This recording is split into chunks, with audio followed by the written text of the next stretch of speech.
Hay momentos en la historia en los que una sola idea, una sola pregunta, puede abrir una grieta tan profunda que acaba partiendo en dos una institución milenaria. Hoy vamos a analizar uno de esos momentos, la increíble lucha por la libertad religiosa que llevó a un cisma en la Iglesia Católica. Muy bien, vamos a meternos en materia. Todo empieza con dos maneras, pero que muy distintas, de entender un mismo concepto: la libertad. Y la tensión entre estas dos visiones fue básicamente la que preparó el terreno para todo el conflicto que vendría después. Y esto nos lleva a la pregunta del millón, la que lo enmarca todo. Una pregunta que, ojo, parece sencilla, pero cuyas respuestas provocaron una crisis de autoridad y de fe tremenda. ¿Hay algún límite para la libertad de creer? Aquí está el meollo de la cuestión. Por un lado, tenemos la visión de la ONU, que basa la libertad religiosa en la dignidad intrínseca de la persona, o sea, un derecho humano universal. Pero por otro está la del Concilio Vaticano II. Su base es el deber de buscar la verdad, una verdad que, para la Iglesia, reside en un sitio muy concreto. Esto plantea un dilema. ¿Es la libertad un derecho en sí mismo o es más bien una herramienta para llegar a una fe específica? Bueno, y con esto en mente, vámonos al momento histórico clave, el Concilio Vaticano II, allá por los años 60. Fue un intento enorme de la Iglesia por ponerse al día, por modernizarse, pero una de sus declaraciones precisamente sobre la libertad religiosa fue como encender la mecha de una bomba que llevaba mucho tiempo esperando. Para entender el follón que se montó hay que rebobinar un poco. En el siglo XIX, la postura de los papas, como la de León XIII, era cristalina. La verdad, o sea, la fe católica, no podía estar al mismo nivel que el error. Darle los mismos derechos a otras religiones era sencillamente un disparate. Y de repente, ¡zas!, llega el Concilio Vaticano II y suelta esto.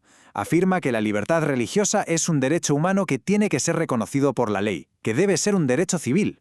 Para muchísima gente dentro de la Iglesia, esto sonó a una contradicción total con casi 200 años de magisterio papal. El miedo que había detrás de todo esto, el verdadero pánico, era a una cosa que se llama indiferentismo religioso. La preocupación, en el fondo, era que si el Estado, y por lo tanto la Iglesia, reconocía el derecho a profesar cualquier fe, se estaba diciendo, aunque fuera indirectamente, que todas las religiones son más o menos iguales, y eso era inaceptable. O sea, que el argumento de los tradicionalistas era: a ver, ¿cómo es posible que la Iglesia, que dice ser la guardiana de la única verdad revelada por Dios, ahora apoye una ley civil que pone esa verdad al mismo nivel que cualquier otra creencia? Les parecía ni más ni menos que una traición a su propia esencia.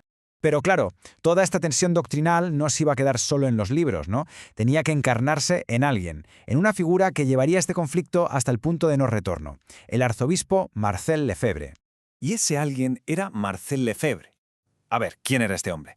Pues era un defensor a ultranza de la Iglesia de antes del concilio. En 1970 fundó la Fraternidad Sacerdotal San Pío X, que era básicamente un seminario para formar curas, como los de antes, con los ritos y la doctrina tradicional.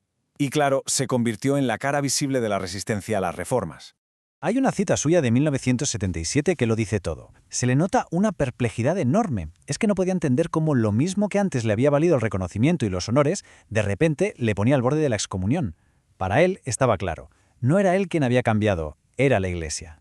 Y ojo, que la cosa no se quedó en palabras. En 1976, después de ordenar a sacerdotes en contra de las órdenes directas de Roma, el Vaticano le impuso la suspensión a divinis. ¿Qué significaba esto? Pues que según la ley de la Iglesia, ya no podía celebrar misas, ni confesar, ni nada. El conflicto estaba escalando a una velocidad de vértigo. Y llegamos al punto álgido de esta historia. Después de años y años de tira y afloja, de advertencias, de negociaciones que no llegaban a nada, Lefebvre tomó una decisión que haría que la ruptura fuera ya inevitable. Vamos a ver esta cronología porque es de infarto. En mayo del 88 parecía que por fin había acuerdo. Lefebvre firmó un protocolo con el que luego sería el Papa Benedicto XVI. Pero, ¿qué pasó? Que al día siguiente se echó para atrás. Estaba convencido de que era una trampa para acabar con su movimiento y disolver la tradición.